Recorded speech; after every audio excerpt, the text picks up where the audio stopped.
같은 해 또 제임스 띵의 또 다른 영화가 나오죠. 에덴의 동쪽.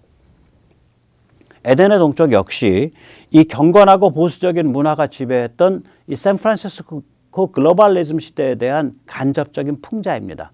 거기 보면 이제 큰아들과 작은아들이 나오고 아버지는 아침 저녁으로 기도하는 경건한 그런 그 미국의 그 아주 경건한 그 기독교인이죠.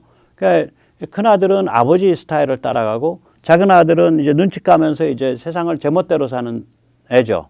그래서 결국은 얘가 이제 그 큰아들은 1차 세계대전이 터져서 전선에 가서 죽고 이 작은아들은 전쟁이 났다 그러니까 그때는 이제 통조림을 만드는 기술이 부족해서 이 콩으로 만드는 통조림 외에는 통조림이 성공을 못해요. 그래서 이건 전투식량이다. 그래가지고 콩을 재배를 해서 떼돈을 버는데 그걸 보고 아버지가 기겁을 하죠. 남은 전쟁을 가서 죽느냐 사느냐 하는데 얘는 전쟁이 터지니까 돈 버는 생각만 한다.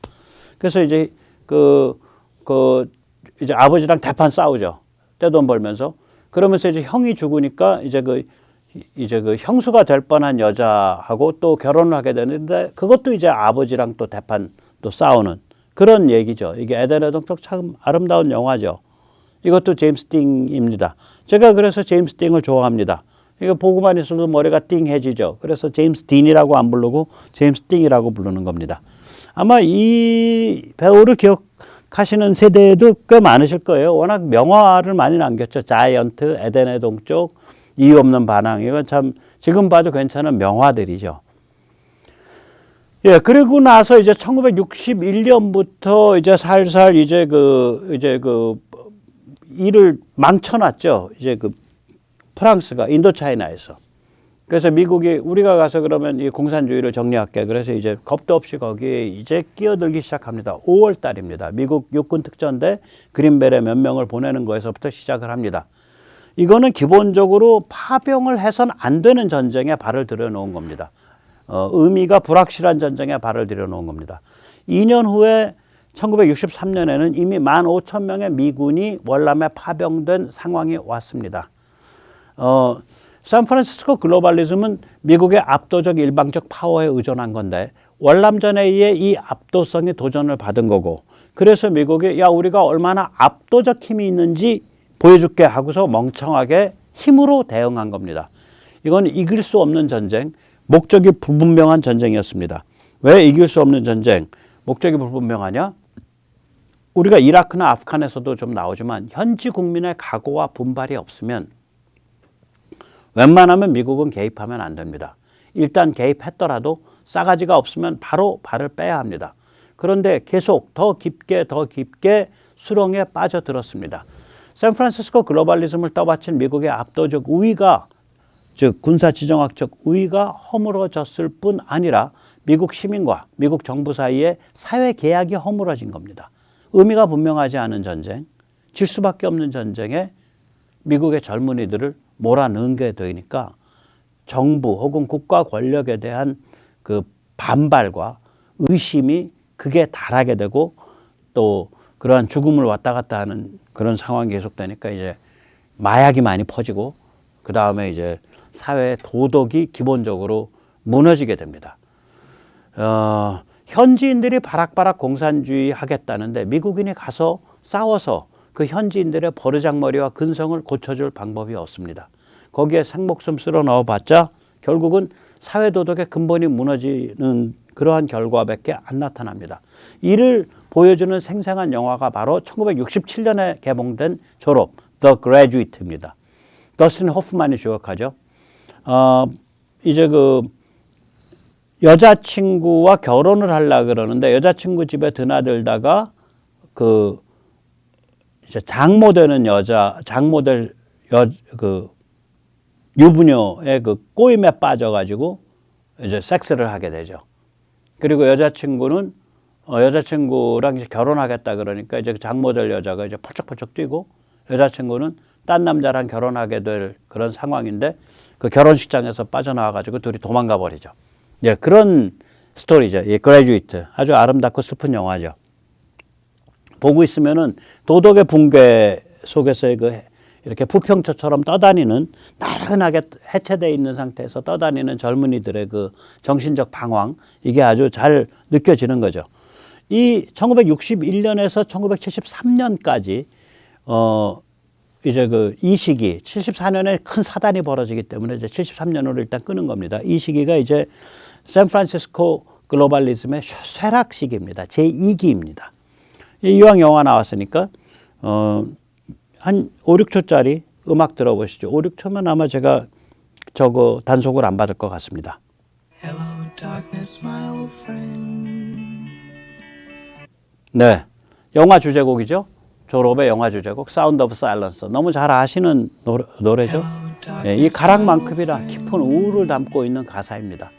이 우울을 담고 있는 문학을 가장 잘 쓴 사람이 에드가 알란 포우예요. 우리가 탐정 소설 쓴 사람이 아닙니다. 에드가 알란 포우는 우울 문학, 대가당 문학의 거장이죠. 예, 그 비조입니다. 그러니까 프랑스 대가당 문학보다 더 앞섰고 프랑스 사람들이 이 사람을 배운 거예요. 그래서 에드가 알란 포우를 몇십 년 후에 훨씬 더 퇴폐적이고 우울하게 포장해서 그 표현한 게 보들레르입니다. 그러니까 보들레르의 할아버지쯤 돼요. 에드가 알란 포우가. 이 사람은 뭐 그렇게 퇴폐적인 게 아니라 그 우울의 세계를 깊게 천착을 했어요.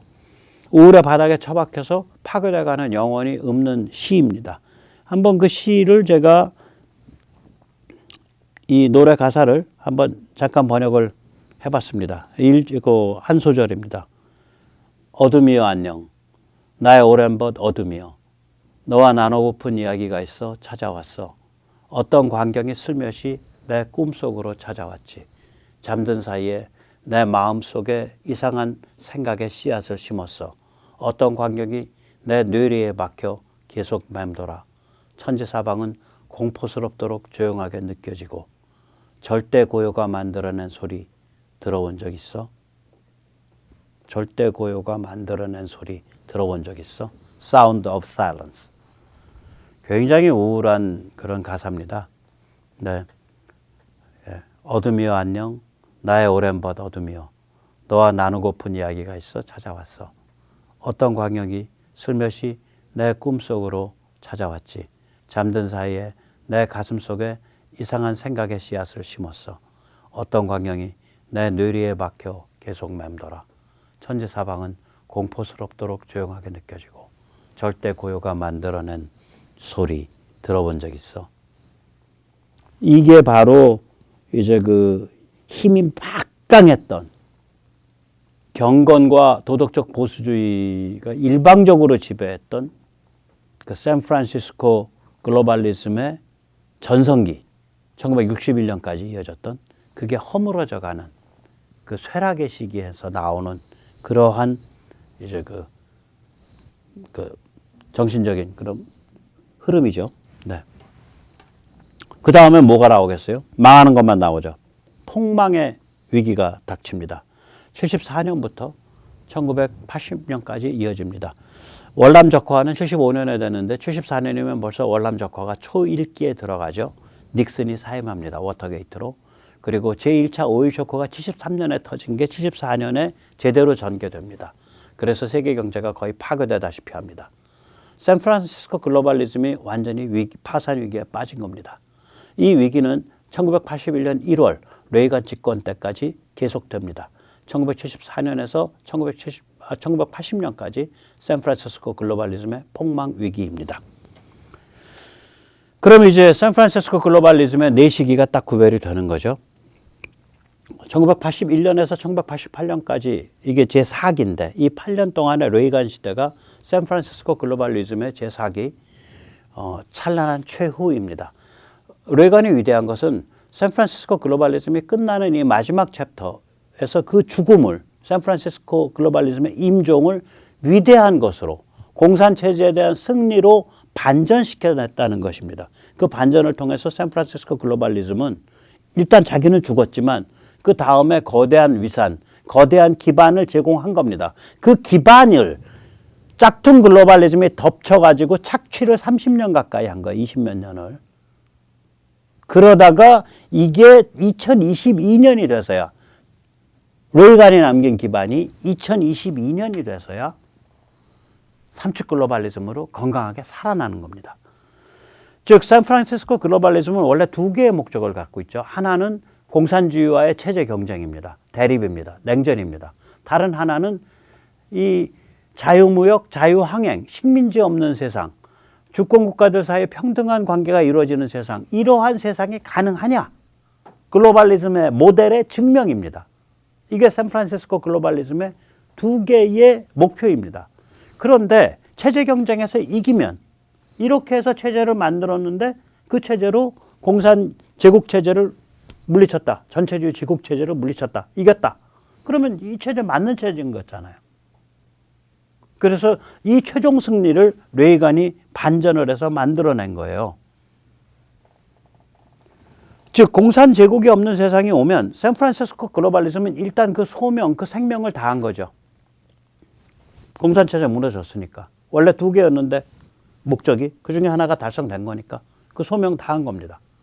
그러면 글로벌리즘은 이제 전혀 새로운 차원으로 도약할 수 있게 되는 마당이 열린 거예요. 예. 이제 그 마당을 짝퉁 글로벌리즘이 찬탈하고 옆에서 끼어드는 거죠. 네, 그래서 제가 보여드리는 바로 이 표입니다. 예. 그 표는 이제 정리를 하자면 제가 이제 이 표는 이제 자주 쓸 테니까 짝퉁 글로벌리즘, 수도 글로벌리즘은 1989년부터 2016년까지 지배를 한 거죠. 그러니까 아버지 부시부터 오바마 때까지. 세계 질서의 핵심은 짝퉁 글로벌리즘의 세계 질서의 핵심은 중국 사랑, 러시아 사랑이에요. 그 다음에 짝퉁 글로벌리즘에서 자유공화국이란 이건 국가주의야. 이거 밀어붙이는 애국심이라든지 공화국은 이건 좀 풀을 죽여야 돼. 그 대신에 짝퉁 글로벌리즘에서는 국제기구 관료조직, 우리나라로 보면 이제 UN 기구인데 국가에서 법률적 지위를 부여받고 있는 국가인권위 이런 데다가 힘을 실어주는 거예요. 그래서 국가인권위가 무소불위의 조직이 돼버렸잖아. 제일 무서운 조직이 돼 있어요. 그거 날개 분질러 버려야 돼요. 그 다음에 이제 이것만 가지고는 안 되니까 이제 폭력도 가끔 써야 되는데 이때는 이제 일방적 네오콘 폭력이죠. 다시 말하자면 사고 뭉친 나라가 있으면 미군이 개입해가지고 판 정리하고 그 다음에 현대적 국가 근사하게 틀 잡아주면 현지인들이 감사합니다, 감사합니다 하고서 그러한 현대적 국가를 운영하면서 살 것이다. 이것이 네오콘의 어떤 관점인데, 그 말에 안 되는 소리뿐만이 아니라 위선적인 게 뭐냐? 만만한 사고 뭉치만 그래요. 중국, 러시아 아까 보셨잖아. 중국과 러시아쯤 되면 거기는 너무너무 크고 위대한 나라여가지고 거기는 세계 교역망에 들어오고 자본주의적인 그런 그 행태를 익히기 시작하면 저절로 착해져서 저절로 자유민주주의로 진화하는 거고 거기에 지배 계급이라는 건 그게 러시아 마피아 올리가르히든 푸틴이든 시진핑이든 중국 인민해방군 따까리든 중국 공산당 따까리든 간에 거기는 다 굉장히 중요한 글로벌 이해 당사자입니다. 글로벌 스테이크홀더입니다. 이거죠. 그게 짝퉁 글로벌리즘이죠. 이게 이제 2016년까지 가다가 미국이 여기에 대한 반발이 나오는데 그 반발이 성숙한 형태로 나온 게 아니라 이제 말하자면 고립주의에다가 뭐 이제 미국 에너지 생산에다가 그 다음에 미국 제일주의에다가 좀 뒤죽박죽으로 이렇게 섞여서 나온 거예요. 네오콘에 대한 반대에다가 이게 트럼피즘이죠. 여러 가지 요소가 있는 거예요. 반중에다가. 예. 그래서 그 요소 중에 우리한테 참 우리가 중시하고 이 물꼬를 텄다. 그런 점에서는 인정을 하고 하지만은 그게 어떤 이게 글로벌리즘을 깨려면 성숙한 그리고 굉장히 스마트하고 굉장히 전략적인 글로벌 군사 지정학 구도가 있어야 짝퉁 글로벌리즘을 깨요. 그러니까 글로벌리즘은 글로벌리즘으로만 깰 수 있어요. 짝퉁 글로벌리즘을 깨려면 어차피 이미 고립주의는 불가능한 세상이에요. 그러면 짝퉁 글로벌리즘을 깨려면 굉장히 보다 성숙한 글로벌리즘으로 깨야 되는데 트럼피즘의 문제라 그럴까 안타까운 점은 그것까지는 못 간 거죠. 그래서 한 5년 치고받고 헤매다가 지금 이건 공화당도 아니고 민주당도 아니고 양쪽을 다 이 세계 군사 지정학 구도에 관해서는 양쪽을 다 제압한 삼축 글로벌리즘이 온 거예요. 2022년부터.